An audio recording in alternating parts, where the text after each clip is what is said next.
ఆ కాన్స్టిట్యూన్స్ లో అప్పుడు చిన్న కోడుము మండలంలో ఒక రామాంచి అని ఒక గ్రామం ఉంటుంది. ఆ గ్రామానికి చెందినటువంటి ఒక దళిత మహిళ. నేను 2-3 గ్రామాల కదా పర్యటన పోవాలా. ఇంట్లో నుంచి బయటకు వస్తుంటే నేను డోర్ బయట దాడగానే సార్ దండం పెడితే ఐదు వచ్చి ఏందమ్మా అంటే నా బిడ్డ పెళ్లి ఎత్తిపోయేటట్టున్నా సార్. ఎందుకు ఎత్తిపోద్దమ్మా అంటే నేను ఎప్పుడున్నది పెళ్లి అంటే రేపే ఉంది. ఎందుకు ఎత్తిపోతుంది పెళ్లి అంటే సార్ అప్పుడు మేము సైకిల్ పెడతామని ఒప్పుకున్నాం పిల్లగానికి. ఇప్పుడు డబ్బులు వెళ్తలేవు, మా దగ్గర డబ్బులు లేవు, పెట్టలేకపోతున్నాం, దానివల్ల వాళ్ళు చేసుకుంటట్లేదు సార్, పెళ్లి ఎత్తిపోతారు. నేను కోపం వచ్చి వాడు ఎవడమ్మా నీ అల్లుడు బుద్ధి దాకా వాడు అమ్మాయిని పెళ్లి చేసుకుంటున్నా, సైకిల్ పెళ్లి చేసుకుంటున్నా అన్నాను. అదేం సార్ వచ్చింది ఆ అల్లుడు అక్కడనే ఉన్నాడు. ఆ పిల్లడు కూడా వచ్చినాడు. నేను అతని దగ్గర పిలిచి ఏమరా నువ్వు అమ్మాయిని పెళ్లి చేసుకుంటున్నావా, సైకిల్ పెళ్లి చేసుకుంటున్నావా, ఎందుకు ఆ పెళ్లి చేయడం ఊరుకుంటావా, నాకు అర్థం కాదంటే లేదు సార్ నాకు చేసుకోవాలని ఉన్నది కానీ మా నాయన కోపానికి వస్తున్నాడు, మా నాయన వింటలేడు సార్. సరే పాపం క్రిటికల్ ఉంది ప్రాబ్లం అని చెప్పి నాకు శ్రీనివాస్ అని ఒక గన్మెన్ ఉన్నాడు ఆ రోజులు, ఇది పట్టణానికి చెందినవి. అబ్బాయి అంటే నేను సైకిల్ ఎంతకు వస్తుందా శ్రీను అంటే సార్ ఒక 1900 అట్లాస్ సైకిల్, అట్లాస్ అని ఒక సైకిల్ ఉంటుంది, వస్తే సార్ అని చెప్పిండు.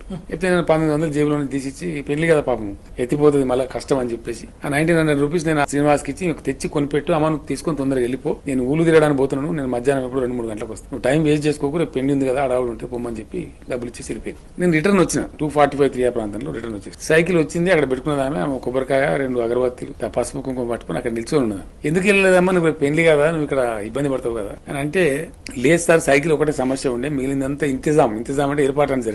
తెలంగాణ మాట్లాడే భాష ఇంతిజాం అంటారు. మీరంతా ఇంతిజాం అయిపోయింది సార్, ఇది ఒకటే ఇబ్బంది ఉండే, మీరు ఇచ్చిండ్రు కదా నాకు అని చెప్పి మరి ఎందుకు నువ్వు ఎంతసేపు అంటే మీతో కొబ్బరికాయ కొట్టుకొని పోదాం. కొబ్బరికాయ కొట్టిన నేను పసుపు కుంకుమ వేసి అగరబత్తులు ముట్టించి దండం పెట్టి కొబ్బరికాయ కొడితే ఆ అల్లుడు ఎవరైతున్నారో ఆమె బిడ్డ కూడా వచ్చింది, ఆమె కూతురు కూడా పెళ్లి చేసుకునే అమ్మాయి కూడా వచ్చింది. ఆ అల్లుడు సైకిల్ దొక్కుతున్నాడు, ఆయన చేసుకోపోయే అమ్మాయి ముందు కూర్చుంది సైకిల్ మీద, ఈ అత్తగారే వెనక క్యారియర్ మీద, వాళ్ళు ముగ్గురు కలిసి పోయిన అట్లా. నిజంగా ఆ సీన్ నా జీవితంలో నేను మర్చిపోలేను. దానిలో నుంచి వచ్చే సంతోషం అనుభూతి ఎంత గొప్పగా ఉంటదంటే I really felt very happy. చాలా గొప్పగా అనుభూతులు